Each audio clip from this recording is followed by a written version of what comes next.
Good morning. Welcome to another edition of McMaster Perspective. I have a pleasure of having again Professor Kevin Woodward, a specialist in infectious diseases and sexual health.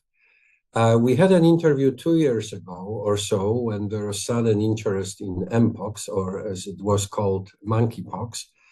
And Dr. Woodward was local and regional liaison for coordinating care for this suddenly appearing disease. We had a hiatus of almost 2 years, and suddenly, every time I open the news, there is Mpox in it. Professor Woodward, why is it? What's happening? Yeah, so I think, back in 2022, when we had our first discussion, was really that first outbreak of Mpox that we saw in Canada, with almost 700 cases that occurred in Ontario. And then, as you said, we had this hiatus, right? 2023, there were 30 cases. Now, what's happened is there's actually two things going on. So number one, in Ontario, at least, the number of Mpox cases has been on the rise again. So in the first half of 2024, we've seen around 100 cases of Mpox diagnosed within Ontario. But the simultaneous thing that's happened is a new outbreak of a different substrain of Mpox. So it's called clade 1B. And this has happened in the DRC, where they've diagnosed over 22,000 people with Mpox or suspected Mpox within that country. There's been cases within neighboring countries, most recently a case that was detected in Sweden. And then the WHO has declared Mpox an outbreak and one of international concern. So we're seeing these two different outbreaks, which are actually two different strains of the virus, but they've been happening at the same time. And certainly, what I'm starting to hear about is people are conflating them as being the same infection. What we're seeing in Ontario is a continuation and a slight resurgence of that Mpox that's been going on since 2022, but also a new outbreak within the DRC at the same time. So the new outbreak, so to speak, present in, I think you were mentioning Democratic Republic of Congo, these are theoretically or practically two different diseases, and only one of them is really prevalent in Ontario at the moment. Yeah, so it's two different strains of the virus, or we call them clades of the virus. So, most people are probably familiar with those phylogenetic trees of viruses. And so clade 1 and clade 2 of Mpox are, causing different outbreaks. So clade 1 is the one that is present in the outbreak right now in the DRC, tends to be slightly more severe. Clade 2 is the one that's been ongoing in Ontario since 2022, tends to be less severe in terms of the symptomatology. And no major amount of cases or no cases of the more severe form in Ontario yet. That's correct. Yeah. So we've had no, as I mentioned, there's been one case of clade 1 that's been detected in Sweden. I think that was just last week. Right. But other than that, they haven't detected any within Europe and certainly not in the US or Canada. We've had clade 2 that's been local transmission ongoing since 2022. And slightly increasing. Yeah. Yeah. I mean, the question is, will we see clade 1 disease in Canada? I think history of epidemics has told us probably we will. Mm-hmm. Hopefully, with this increased surveillance, we'll be able to isolate and prevent transmission of that happening locally. Okay, so how do they differ clinically? Could you remind us? You see half of the cases in Ontario, I understand. How do they differ? How can we differentiate? What can we expect from either of them? Yeah, so in Mpox in general, you tend to get the pox-like lesions. For clade 2, what we've been seeing in Ontario is it's anogenital lesions. So they can be quite painful, usually around the anus, the genitalia, and sometimes around the mouth. It tends to be spread by sexual contact. The clade 1 disease that we're seeing in the DRC, they tend to have more lesions, although we are seeing some sexual transmission with the clade 1B disease, that's the current outbreak, as well as household transmission. I think epidemiologically, the other thing that's different is within the current outbreak in the DRC, is we're seeing a lot more children who are being infected, probably by household contact. And indeed, those children are the ones who tend to have more severe disease, so much more disseminated disease. Whereas in adults, the mortality rate has been lower, and overall the disease tends to be a little bit less severe.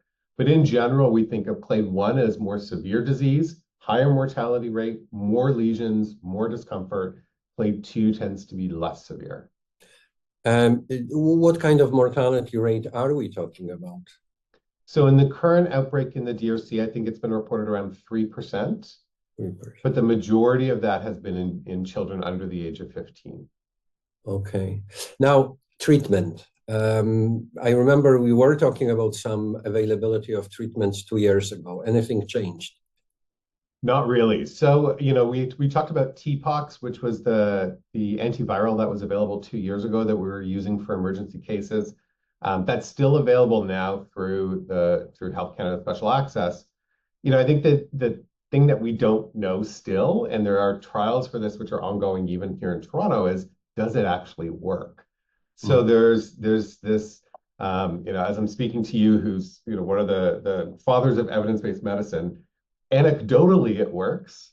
We have no randomized control trials. There is a trial that's ongoing right now that is actually looking for participants within Ontario. But what we've seen anecdotally is some people get a lot better, and then some people don't. And so, if you ask me back of the napkin, if I had a bad case of Mpox, would I want TPOX? I'd say sure, because I think, we've not seen, a lot of side effects from it. But at the same time, I have no clue if it actually really makes a difference. No, that would be important. How about prevention? What can we do? So vaccine. So we have a vaccine available in Canada for those individuals right now who are at risk. That's generally gay, bisexual, and other heterosexual men. They should go and get vaccines. So in the recent resurgence of cases that we've had in 2024, almost 70% of those have been in unvaccinated individuals. And what we see from literature since 2022 is that although getting your 2 doses of your smallpox or Imvamune vaccine, which protects against Mpox as well, doesn't give you 100% protection from getting Mpox a second time, it does tend to be much less severe if people have had their doses of vaccine. So for those individuals who are at risk for the current Ontario outbreak, we would recommend going and getting that vaccination and getting it as soon as you can. And really try and get the second dose for people who only had 1 dose maybe in 2022 and this happened, go out and get the second dose. There's questions around how long the immunity lasts for, do you need booster doses? All of those questions are still up in the air. Right now, that's not being recommended. But certainly if you've not been vaccinated, go out and get a vaccine. Just to clarify, is this a specific vaccine for Mpox, or is it? It's a smallpox. It's a vaccine that was developed for smallpox, but has been shown to provide immunity for Mpox as well. Smallpox and Mpox are very closely related viruses.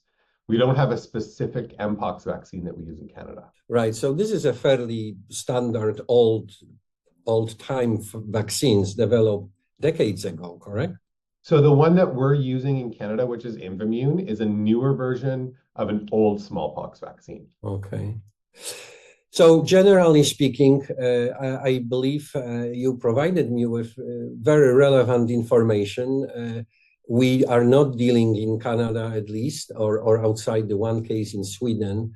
The cases seems to be confined to Democratic Republic of Congo and surrounding countries. There is some treatment of unknown efficacy yet, and you are conducting a study, I suspect, as you mentioned. And there is a reasonable, if not a good vaccine, which people, especially people at risk, should be taking. Should general public, regardless of presence of risk factors, consider this vaccine? No. So, what we've seen for the current, again, that clade 2B outbreak that we're having in Ontario that's ongoing, is it's been almost exclusively amongst GBMSM. We also don't have enough vaccine supply to vaccinate the general public.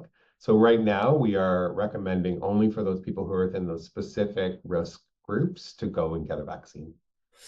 Okay, well, I hope that we'll have another 2-year hiatus because somehow the outbreak will slow down and die down.